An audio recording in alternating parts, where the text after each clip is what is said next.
നല്ല മൊരിഞ്ഞ ദോശ, നല്ല ക്രിസ്പി ദോശ ആർക്കാണ് ഇഷ്ടമില്ലാത്തതല്ലേ? അപ്പോൾ നമ്മൾ ചുട്ടെടുക്കുന്ന സമയത്ത് ഈ കുഞ്ഞു കാര്യങ്ങൾ ശ്രദ്ധിച്ചു കഴിഞ്ഞാൽ നല്ല ക്രിസ്പി ദോശ റെഡിയാക്കാൻ പറ്റും കേട്ടോ. അതായത് നമ്മൾ ദോശ ഉണ്ടാക്കുന്ന പാൻ ഉണ്ടല്ലോ, നന്നായിട്ട് ചൂടായ ശേഷം അത് ചൂട് തണിയാൻ വേണ്ടിയിട്ട് കുറച്ച് വെള്ളം ഒന്ന് സ്പ്രെഡ് ചെയ്ത് കൊടുക്കുക.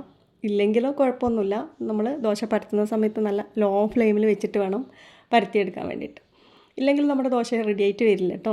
നല്ല ലോ ഫ്ലെയിം ആക്കിയ ശേഷം ഇങ്ങനെ പരത്തി കൊടുക്കുക. ഞാൻ 1.5 തവി മാവ് ഇതുപോലെ ഒന്ന് ഷേപ്പാക്കി എടുത്തിട്ടുണ്ട്. റൗണ്ട് ഷേപ്പൊന്നും വന്നിട്ടില്ല, അല്ലെങ്കിലും വീഡിയോ എടുക്കുമ്പോൾ ഇങ്ങനെയാണ് കേട്ടോ.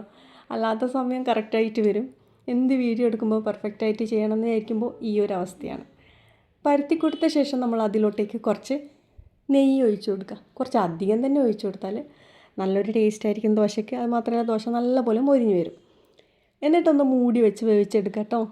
മൂടി വെക്കുന്ന സമയത്തൊക്കെ ഫ്ലെയിം നല്ല ലോ ആയിട്ടാണ് ഇരിക്കുന്നത്. ഒരു 2 മിനിറ്റ് കഴിഞ്ഞ ശേഷം ഓപ്പൺ ചെയ്ത് കൊടുക്കുക. കണ്ടില്ലേ, ദോശ ചെറുതായിട്ടൊന്ന് മൊരിഞ്ഞ് വരുന്നുണ്ട്.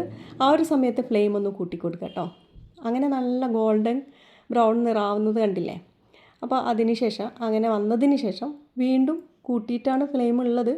ഇനി നമ്മളൊന്ന് ഫ്ലെയിം ഒന്ന് കുറച്ച് വെക്കണം, ഇല്ലെങ്കിൽ ദോശ അങ്ങ് കരിഞ്ഞു പോകും. ഫ്ലെയിം ഒന്ന് കുറച്ച് വെച്ച ശേഷം ഒന്ന് മറിച്ചിട്ട് കൊടുക്കുക കേട്ടോ. മൂടി വെച്ച് വേവിച്ചുകൊണ്ട് നമ്മൾ മറിച്ചിടാതെ അങ്ങനെ തന്നെ നിങ്ങൾക്ക് വേണമെങ്കിൽ കഴിക്കാവുന്നതാണ്. അപ്പോൾ ഞാൻ ഇതുപോലെയാണ് റെഡിയാക്കി എടുക്കാറ്. ഞാനൊന്ന് മറിച്ചിട്ട് കൊടുക്കും കേട്ടോ. എന്നിട്ട് നമ്മുടെ ദോശ ഇതുപോലെ റെഡിയായി വന്നിട്ടുണ്ട്. നല്ല ക്രിസ്പി ആയിട്ടാണ് കേട്ടോ ഇരിക്കുന്നത്, അടിപൊളിയാണ്. അപ്പോൾ പലരും വിചാരിക്കും ഈ ദോശ ഉണ്ടാക്കുന്ന ഇതൊക്കെ ഇങ്ങനെ ഇടേണ്ട ആവശ്യമുണ്ടോ എന്നാലും പറയാൻ പറ്റില്ല കേട്ടോ.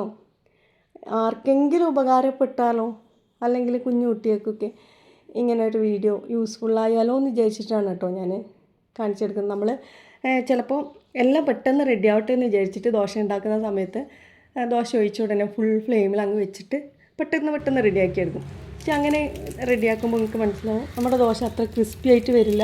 പക്ഷെങ്കിൽ പെട്ടെന്ന് അങ്ങ് റെഡിയായി വന്നോളും, കളറൊക്കെ മാറും. പക്ഷേങ്കിൽ ക്രിസ്പി ആയിട്ട് വരണമെന്നുണ്ടെങ്കിൽ നമ്മൾ കുറച്ച് നല്ല ലോ ഫ്ലെയിമിൽ കുറച്ചധികം സമയം വെച്ചിട്ട് തന്നെ വേവിച്ചെടുക്കണം കേട്ടോ. അപ്പോൾ ഇത്രയേ ഉള്ളൂ.